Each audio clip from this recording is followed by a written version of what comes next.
Oh, for fuck's sake. Here we go. We're going to talk about the United States Postal Service, because America's most popular and most favored government service is under attack because, much like many things that have come under attack for the last 4 years, it's because of Trump's buffoonish cartoon villain ego and his aggressive real-life fascistic tactics to maintain control of the White House. Webster's dictionary defines the USPS as... No, I'm just kidding. We all know what it does because we all use it, which is probably why so many legislators want to privatize it so badly, because it's not a money-making machine like most other services we typically use. I'm sure we've all seen the articles claiming that the USPS is hemorrhaging money, losing $8.8 billion in 2019. But this is a silly concept considering it's a government service, not a business.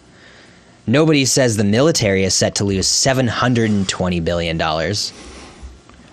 But both of these things provide clear and life-changing services.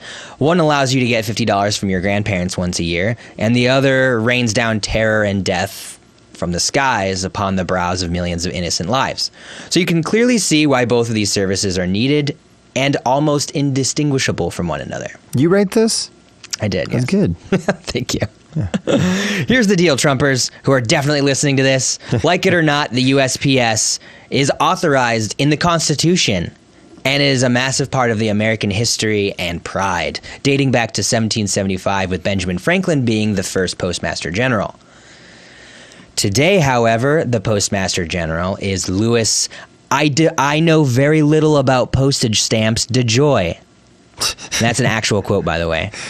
He got the nod he got the nod from Trump, likely because he donated big money, more than $2 million to Trump's campaign, and because of his similarity to other high-level Trump appointees in government agencies, in that he is one of the people most interested in destroying the agency they now represent. Mm-hmm. Much like the head of the EPA being one of its primary enemies, who himself sued the agency 13 times before being chosen to personally drive it into the ground himself, DeJoy has a large sum of money invested in direct competitors of the USPS. The amount he has invested is under investigation at the moment, but could be as high as $70 million, as was initially reported by the Washington Post. The Postal Service said 2 weeks ago that ballots may not be delivered in time to be counted on Election Day in 46 states. So I don't know, Casey, if you know how many states there are in this country, but there are 50. There are 50 states? There's 50 states, and 46 of them are saying that the ballots might not arrive in time. That's not good. No, it's not good. That's a failing grade. Yep. This would disproportionately affect those unable or unwilling to go to the polls in person in the midst of a pandemic that has killed over 180,000 people as of the recording of this episode, and certainly thousands more by the time November 3rd rolls around. In response to this, 20 Democrat-leaning states announced plans to sue the federal government over DeJoy's changes he's made and plans to make within the structure of the USPS, claiming he is intentionally interfering with election results. He, of course, claims he's not doing this on Trump's behest, though his political donation record clearly shows his leaning toward GOP lawmakers. That doesn't really need to be explained, and it also doesn't need to be said that he denied that, because obviously he did. Nobody admits wrongdoing in the government or anywhere. Except for Trump, weirdly enough. But we'll get to that. Okay. So, and this is, I'm directly quoting him. He's, to avoid even the appearance of any impact on election mail, I am suspending these initiatives until after the election is concluded, DeJoy said in a statement. Initiatives such as reduced hours of operation and denial of overtime for employees. But he's already disassembled and removed at least a dozen mail sorting machines that each process upwards of 55,000 letters an hour out of the proposed 671 machines slated for reduction. Even more have been unplugged with the order to leave them alone. A brand new machine was literally thrown into the garbage in Grand Junction, Colorado. Brand new machine. They got pictures of it just like in a giant pile in a dumpster out back. And all of this in the name of cost cutting. Many cities that went to Hillary in 2016 have seen blue mailboxes literally collected off of their streets. Mm-hmm. I think we kind of talked about that briefly. We saw pictures of the pictures aren't necessarily accurate though. I mean, some people are saying they're from a couple years ago where they're actually replacing them, but it's hard to say what's going on with that. So I don't know, but I mean, there have been reports of them being collected. Yes, and I think a lot of them were saying that they were going to be repaired. Yeah, but I mean, they have like these shady reasons for all these. I don't know. There's reasons to question it, but yes, for sure. But yeah, question everything. Question everything. Don't listen to me. Question it. Right. So Forbes reported on Saturday that postal workers at 2 locations, one in Tacoma and another in Dallas, defied federal orders to keep their sorting machines disassembled or unplugged, officially making these workers active members of Antifa. Their Soros-backed credit cards and membership IDs should be arriving by next week. But who knows if they'll actually make it to them in time for the revolution due to DeJoy's unique efficiency-boosting initiatives. That last part's a joke. Last month, a series of changes were put into place that drastically reduced productivity and efficiency with how the mail is sorted and delivered, resulting in mail often being delayed by a day more as compared to how it was done before. And that's now. These kind of effects, when it starts getting backed up, it snowballs very quickly, as you can imagine. So within a few days of these initiatives being put into place, they've already seen it delay. Exact details on operational changes might be hard to attain or track, however, as employees are being seriously discouraged from speaking to outsiders. And in fact, while testifying that the changes that were being implemented were put in place to save the agency money, News Channel 5 in Nashville discovered the federal agency was in fact paying to have mail trucks drive across the country with no mail in the trucks. What the fuck? Yeah.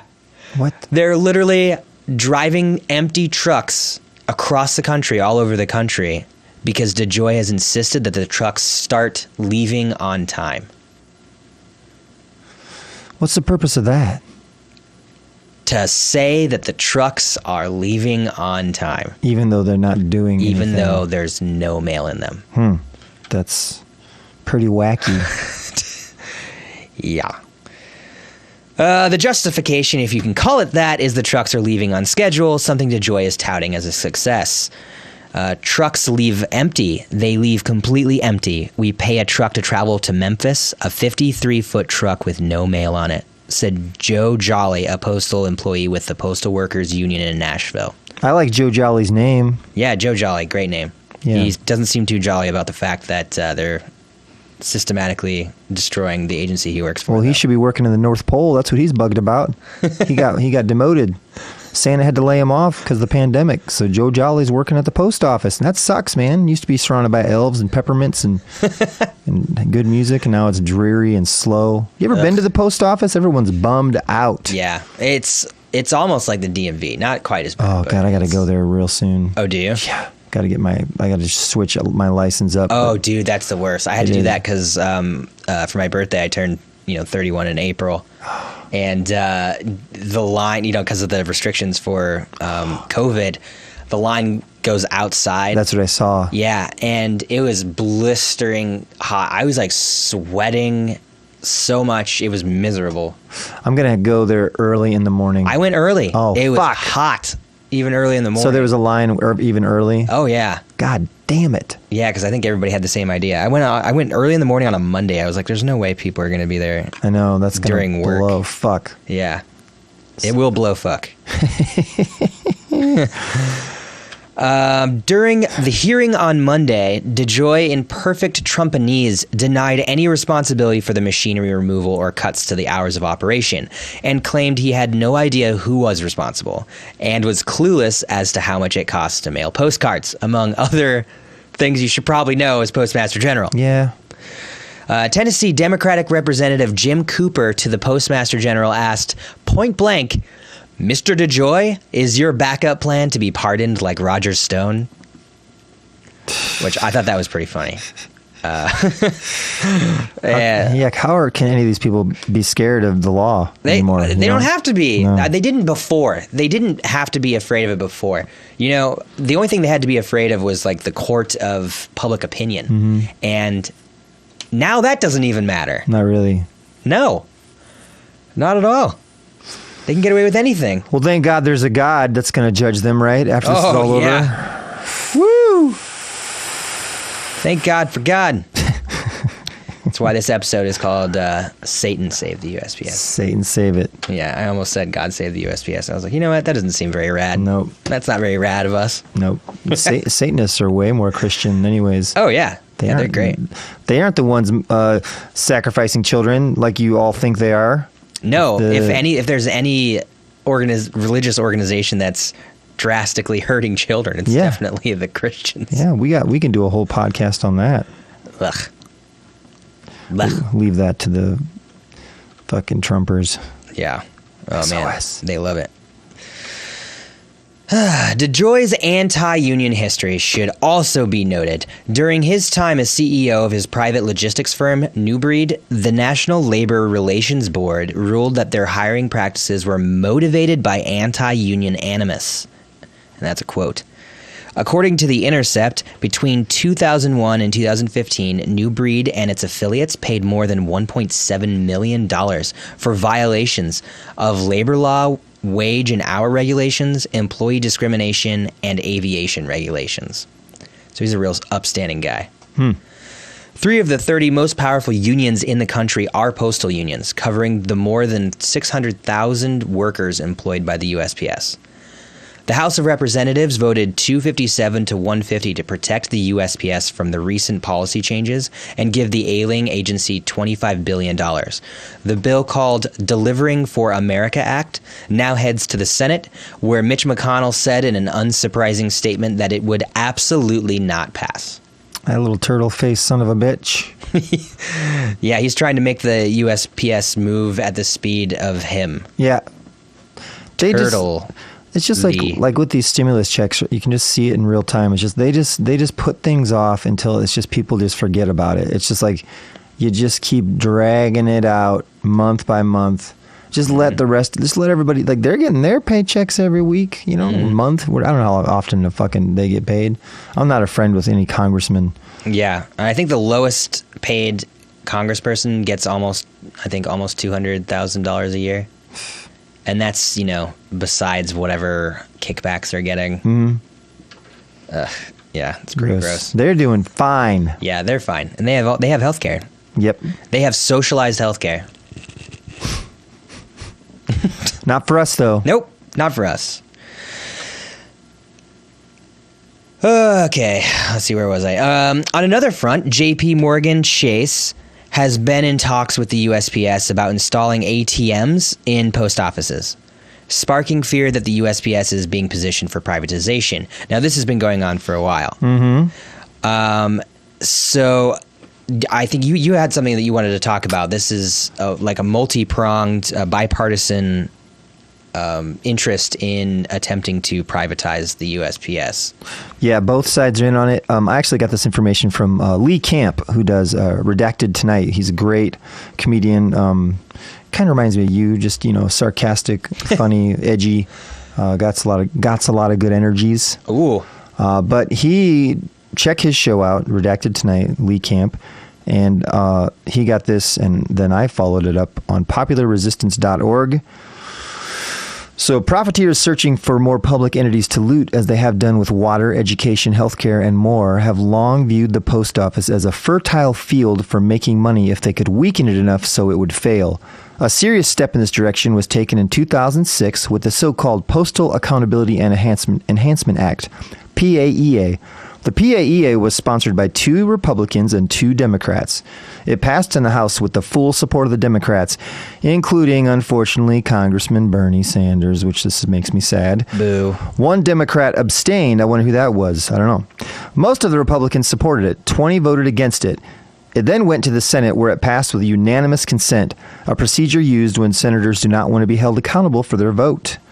A requirement of the PAEA is that the Postal Service must pre-fund all of its retirement funds, including health benefits, for the next 75 years. That's for people that have not even been born yet. No business is required to go to this extreme, and 2/3 of Fortune 1000 businesses don't pre-fund retirement at all. This costs the USPS over $5.5 billion each year. It is a way to fatten the cow for its eventual sell-off to private corporations. And one of the first impacts of the PAEA was that 65,000 postal workers lost their jobs in 2009. They're one of the largest employers of African Americans in the U.S., and this continued throughout the Obama administration as almost half of the postal processing plants were shuttered. Local post offices had their hours reduced by 25 to 75%, and 3,700 post offices were closed. So yeah, it's like the move to end Saturday mail delivery was attempted and stopped. A total of 150,000 postal workers lost their jobs under Obama, and those who remained had their wages cut. And it just keeps getting worse. I can read more, but basically shit's going fucking haywire. Yeah, and it didn't start with Trump, like most of these issues. And this is something that we all need to like really understand, internalize, repeat to ourselves, repeat to our friends, that this is just a continuation of a long series of attacks on our democracy, on our ability to function, on our livelihoods. Yes, Trump is a definite symptom of how bad things have gotten. Trump is a piece of shit. We are not Trump supporters. For anyone listening for the first time, we're not, saying he's doing anything good at all. We hate Trump. Would I say he's pretty horrible? But on a scale of not horrible to horrible, he is definitely he's horrible. But this didn't start with him. So don't let them trick you into thinking that, like, when Trump's gone, these things are over. This shit's been going on for a long time. People have been poor for a long time. America's been going down the tubes for a long time. Meanwhile, after weeks of complaining about the potential for election fraud with mail-in ballots, Trump and his trademark "create a problem, then valiantly come to its rescue" tactic tweeted out, "Save the post office." It's a mafia tactic.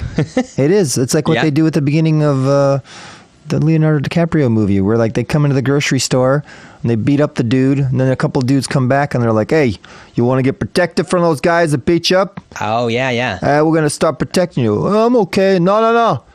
You're going to start giving us some money. We'll protect you every month, even though those were all dudes that beat the fuck out of you. If not, we're going to come back and beat the fuck out of you. That's how it works. I believe you. Yep. I haven't been in the mafia yet, but I believe you. Well, I know some people. Yeah? Ooh. Real quick, I'm not trying to interrupt you again, but can we do the whispering again one time, the political whispering? What was that called? ASMR. ASMR, political ASMR. I found that really calming. I think every show we should end it with a little bit of political ASMR for the kids. It'll make us topical. Save the post office. Save the children. All right. Many of his tweets about mail-in fraud were actually used in the federal suit as evidence to support the alleged widespread voter suppression. And that's in the suit that the 20 states put together. Not to mention his full-on admission, this is what I was talking about earlier, that he's attempting to undermine the USPS to affect the election results in his favor. It doesn't get much less nuanced than that, folks. He literally said he is attempting to undermine the USPS. And that is one thing I'll say for Trump. He's the uncle that's going to tell you he's going to kick you in the nuts. Yeah. And then you got your aunt who just kicks you in the nuts. You're like, I thought you were nice, Auntie. Yeah. But Uncle just goes, hey, I'm going to kick you in the nuts. You're going to get kicked straight in the nuts. It's like, I mean, it still sucks. I've got the best shoes. I got the best shoes. Best nuts kicking shoes. And you got the best nuts to kick, son. Oh. But you know what? And then he just goes ahead and hauls off. And he's like, I have to make stupid jokes, man. This stuff's depressing as shit. It's like, I see why John Oliver has giant fucking stuffed squirrels and shit come out and talk. And like, you got to do some of that. Oh, yeah. Because this stuff is hard to swallow. Yes. Luckily, we can get into this at the end of the episode. Okay. But luckily, I got some sleep last night finally, and so I'm feeling good today. So good, man. I feel like I'm able to take this on. Yeah. Oh, you're doing great. You're doing great, and it's very zesty. It's easy to hear. It's just sad to learn. Yes. All Right. right. Yep. And in accordance with his "do as I want, not as I do, or I'll throw a fit" tactic, Trump and Melania both requested mail-in ballots in Florida, according to Palm Beach County records. Yeah. Well, ain't that the hypocritical? Yeah. Mail-in voting has a long history that dates back to the Civil War and is seen by many as an American right. After all, voting is supposedly our civic duty, so shouldn't we make it possible and easy for as many people to do it as we can? The answer is obviously yes, if your main concern is democracy, a system in which every member is given a say in its leadership. But of course, we here in 2020 know that democracy is not the aim at all. Obviously not for would-be dictators like the Orange Man and his cronies, but liberals have a storied past when it comes to voter suppression as well. A 1975 report called The Crisis of Democracy on the Governability of Democracies said that the issues within the United States governance stem from an excess of democracy, and thus advocated to restore the prestige and authority of central government institutions. So, I'm confused by that. an excess of democracy. Okay. So There's too much freedom. Yes, there's too much involvement with people. There's too much people say. There's an excess Who said this? of Who said this again? So this is, it's in the next line here. Okay. Noam Chomsky cited the report as an example of reactionary policies coming from the liberal wing of the state capitalist ruling elite. So it was a group of liberals that said our problem here in the country is an excessive democracy. And yeah, that comes from the book, The Requiem for the American Dream by Noam Chomsky. I almost finished it.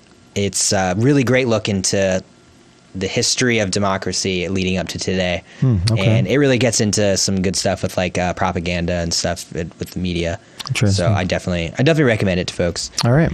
Yeah, he doesn't lean too hard on the vote blue no matter who thing. There's only like a little tiny snippet in there. But yeah, actually, if you want to learn more about Noam Chomsky and his views, I actually we have a guest lined up for Monday. We're going to be talking with Michael, who is a very academic person and has studied Chomsky for a while. So he's going to be, I would say, debating on Chomsky's behalf. We got a couple guests lined up right now, don't we? Yes. Next few weeks, and I think I have a third I'm working on, possibly. Nice. This is nice. So, and also, if you have anyone that you think we should talk to that seems to be political minded, or if you want to be a guest on the show, contact us, and we do that usually on Monday evenings. Yes. Okay. Anyone even vaguely following the news surrounding the Bernie campaign can immediately bring to mind the plethora of voter suppression methods implemented by the DNC during the 2016 and 2020 primaries. Between the refusal to pause primaries due to COVID, essentially holding people hostage until Bernie agreed to drop out, and the publicized efforts of the DNC chair during the 2016 primaries, Deborah Wasserman Schultz, to tank the Bernie campaign, there is plenty to question about the Democrats' actual stance and on liberty and democracy. I really learned to hate that Wasserman. Oh, yeah. She makes me feel greasy inside. Ugh. Like I need to take a big old dump. Ugh, greasy dump. Greasy dumps. But votes were already suppressed, and shenanigans have already been pulled. The primary season is behind us. We must now look ahead and at what many are expecting to be the most intense and absurd elections we've ever seen. 24.1 million voters turned in early, mail-in, and absentee ballots in 2016. That number is obviously expected to be much higher this year. In a new Pew Research poll, a record-breaking number of people at 83% said it really matters who wins the election this year, indicating a high level of voter engagement. But 49% of people expect shenanigans, saying it will likely be difficult to vote in this year's election, up from 15% in the House election in 2018. 64% of Republicans think it will be easy to vote, whereas 60% of Democrats believe it will be difficult. Seems like there's an almost exact opposite mentality between Republicans and Democrats. Yeah. Just as a fun fact from the same poll, by far the most popular reason most Democrats are voting for Biden is that he is not Trump, with 56% versus 19% saying it's his leadership and 13% saying it's his personality. So that's just a fun fact. Yeah, there we are, kids. That's what's going on. And we could see that demonstrated pretty clearly at the Democratic convention. That was the main takeaway that most people got from it, was that hooray, Biden is not Trump. Yeah, that was, I got to admit, I didn't watch a whole bunch of it, so I feel kind of like a piece of shit, having comments. But from what I saw leaked through, the stuff I could see, they definitely seemed to lie heavy on Republican guests and speakers. Oh, yeah. And they gave, AOC 1 minute, Ms. Cortez. Yep. And she, I guess she seemed to sort of, she backed Bernie still, which some people are saying that she had to do that or something. I don't get it all. She, she came out and said that it wasn't like a slight to Biden, that it is common for another candidate to be nominated. So it doesn't, I don't even know really why. I don't know either. Just for the appearance of like there being like a choice ever. Yeah, maybe. I guess maybe just to give us some hope. Yeah, right. And the progressives are, unfortunately, and the young people, which, man, if there's any of you youngins out there, we got to get your friends voting. We got to vote, because they are counting on, and historically, you do not vote. So that's why they're now trying to go to more centrist minds, or people that are undecided, or people that just don't care about politics that may vote. And that's why they had a lot of Republican. This is why they say they had a lot of Republican guests. They're like, well, we have a better chance of swaying them than getting the youngs to vote. So get out there and vote, guys. Or they're just becoming the next Republican Party, which we've seen is kind of what's happening anyways. We've seen they're slowly slipping. Trump has just become QAnon crazy ass.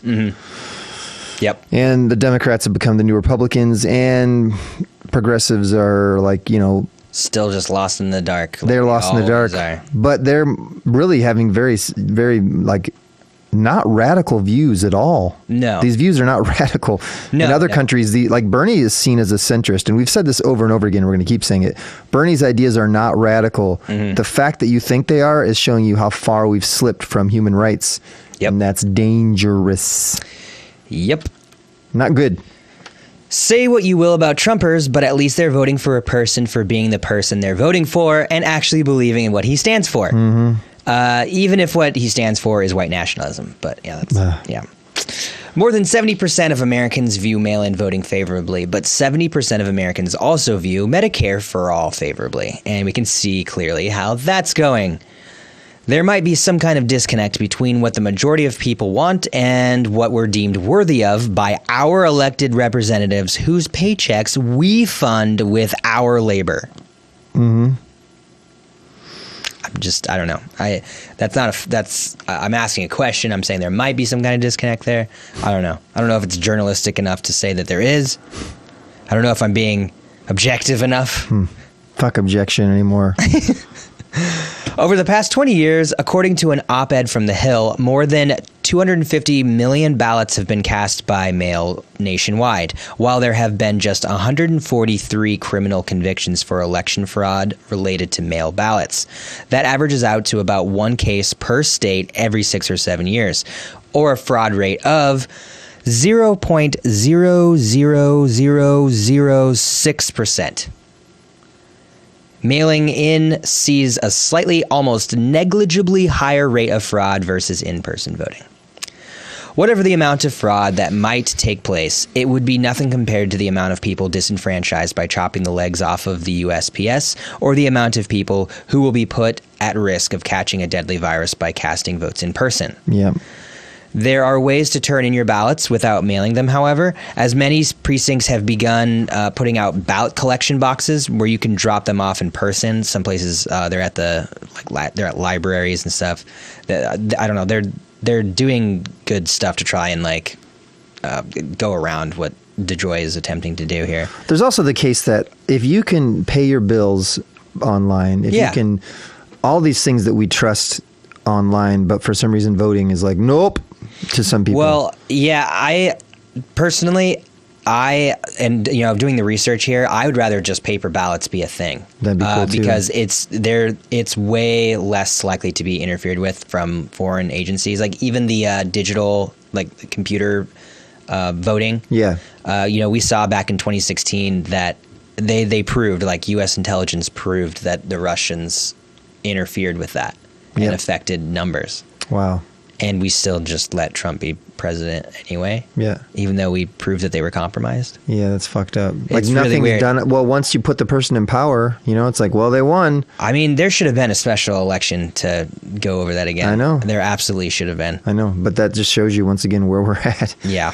It's pretty bad. I mean, that's fucked up, man. That like if Yeah. you look at that, we are not in a democracy right now. There's no way we're in one. Like, No. You can call, and that's why people always blame socialism and things. Well, look at Venezuela. It's like, well, it's not actually socialist at this point. Yeah. You can have a name for something, and it's not that thing anymore. Yeah. Just like Christians, we keep saying this, but damn it, I'm gonna repeat it again.